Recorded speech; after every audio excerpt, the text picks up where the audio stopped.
Sam here at Subaru of Puyallup, your stress-free dealership, here to touch on a few reasons as to why you should bring your Subaru in for service.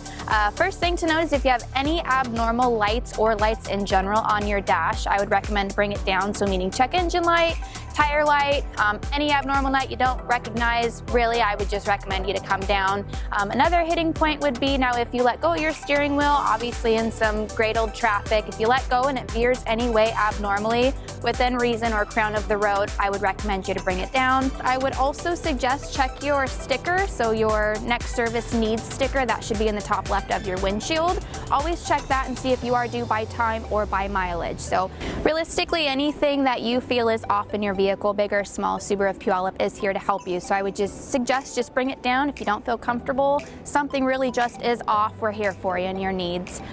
Hey, it's Sam, thanks for watching and I'll see you next time.